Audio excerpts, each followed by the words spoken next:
Hello again, this is Robert Veach here. This is my video review of the Dictopro X200 tiny digital voice activated recorder. Now you can see what's in front of me right here. You got a nice instruction manual. It's actually very thick. It has a lot of information in there. Here's the unit itself. Very tiny and lightweight. We're going to go over all the features. It comes with a stereo set of earbuds with a standard plug on there that'll fit other devices, and a nice little holder with pull tabs on there, and USB charge and data cable. This can be used to charge and also to extract data to get on your computer. Now, some of the unique features. First of all, you can look at this thing. It's very small, very solid feeling. It's got some nice weight to it. Just feels good. You can see on the side over here, you've got your volume up, back button, track forward, track back, and play and pause, and your power switch right there. Now this will play MP3 files, stereo, so you can put your music on here, or it's obviously going to record using the built-in microphone right here. Now I want to point out something about it. This is the microphone, and you see there's not two of them. So it records in monophonic, but it's still a 2-track. So there's a left and a right, but it's the same information.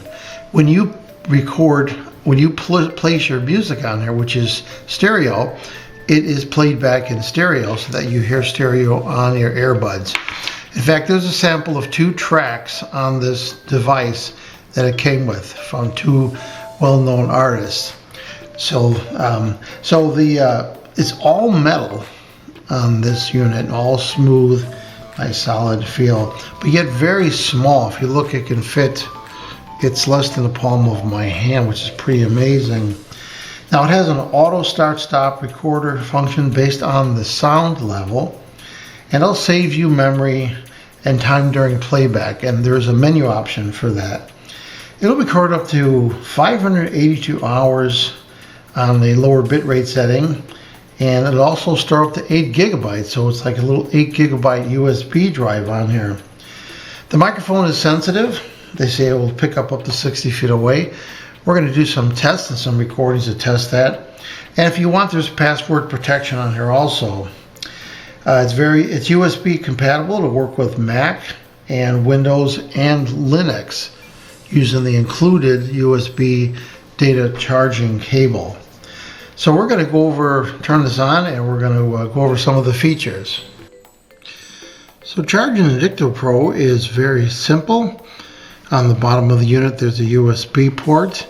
You take the included cable, just plug it in like that, and if you look at the display, it shows you a little battery symbol right there, and it'll let you know when it's fully charged. So the first thing I'm going to show is how to power the unit up. There's the power button right there. Hold it for about 2 seconds. And it comes up with a little timer in here. It went to my recordings because I have some recordings on there. And to shut the unit off, you hold this for 3 seconds. You'll see it'll have a display. It'll have a little countdown timer right there. And then it says bye, and then it shuts the unit off. So we're going to turn it back on. Hold it for 2 seconds. And there is the time, and it says Friday. I haven't set the date on this. You can go through the menu and do that. But if you want to record, there's the little button right there with the orange around there, and you hold that button, and it says please wait. And now it went through its initialization, and it starts recording. And if you look at the display right there, it has some information. You see a timer going, which is showing you the elapsed time of the recording. And then you see a countdown timer on the bottom right there, which is the amount of time that is left based on the setting of the actual recording, the quality. The higher quality, the less time you're going to get. And if you look, it even has the bit rate on there. It shows the bit rate of that I'm setting the unit to. Now when you're done recording, you just hit this button again, and you can see on the display there it's got a little scrolling going on, and that's the actual recording. Now if you want to instantly play it back, you look on the side here and you do have a play pause button right there. Now you can hear it, it's coming out a little speaker right there, and you do have volume control right here.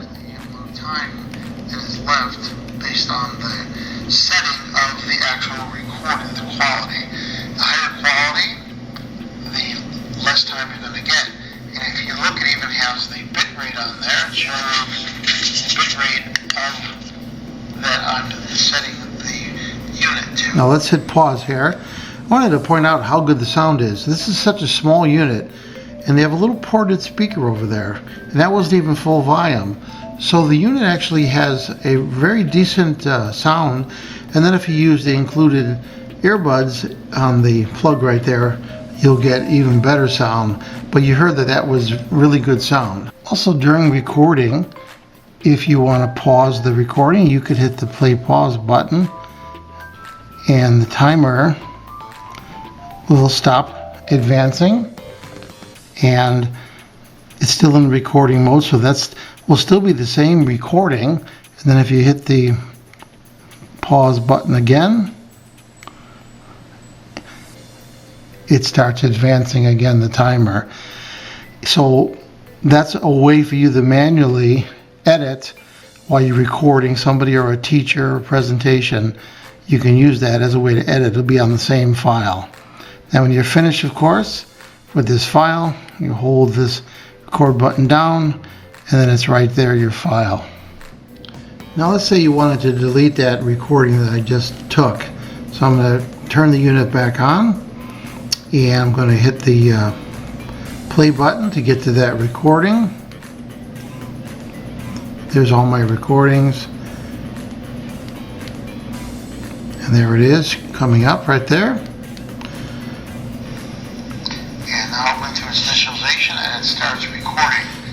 And now you hold the play button down for a couple seconds, 5 seconds, and then you get this nice little menu, and you could scroll down that menu using the arrow button, and one of those is delete. And then you have a yes and no right there, asking you whether you want to delete it. And you can move to the yes, hit the play button, and it deleted it. Then it shows you a little checkbox right there. So that's how you delete your recordings. Now there is all kinds of other menu items on here that you can go through. You could move down to recording settings. There's your bitrate setting right there, trying to allow you to see it. Then you have the microphone sensitivity setting, recording settings, auto save, voice, automatic voice recording. So there is just a lot of things you could set on this to get it just right for your preference of what you're doing. Now the manual does go over these settings quite nicely, and if I went through all of these settings, this would be a 25-35 minute video, but the manual does show you all those. And what I just wanted to show you was the basic setting. Now we're going to do an audio test, and I'm going to talk at different distances away. We're going to see how it performs. So I have the X200 on this tripod, and you notice I have the microphone pointing forward, and I'm going to, this is about 4 feet off the ground, and I'm going to turn the recorder on and do a voice test. Testing 1 2 3. Testing 1 2 3. Testing 1 2 3. Testing 1 2 3. So it's very easy to look at your files, to extract them, or to add MP3 files for music. So you plug in the included cable, and you get a symbol right there. It shows that data is going between the PC or your Mac, and then on your screen right here on the right side, if you look, it has what is on the card already, And you can see it has a record. That's where your files are going to go for your audio, your voice. It has a free song there, Working in the Sun, and also an Adam Lambert song, and those are free. And your recordings that you do will show up right here. Now I deleted the one that was there, but that's where your recordings go. And then let's say you want to put some recordings. Here's some more Adam Lambert songs from my computer. You just drag those over, and what it does is just puts them right in there. And then you simply can open them up and play them on your PC or Mac, or you can open them up and play them using the earplugs, the stereo earplugs, and it will be in stereo. So that works out really nice and very simple. So what do I think about the Dictopro X200, the tiny digital voice activated recorder? I like this device. It works really well. It's a clear audio. It has a relatively simple menu on here that you can use these controls for. The USB port works, the stereo output works, the included earbuds work fine, so it's just a nice device. You're going to like it. It functions really well, and it's got a good feel to it. And as I demonstrated, it records nicely, very clear sound of my voice, even at a pretty decent distance away. So I'm going to give this product a full 5-star rating on my channel. Please remember to hit the subscribe button and the bell icons for alerts to new video uploads. And if you like this review, please hit the like button. I hope the information I presented helps you with your buying decisions. Thanks for watching.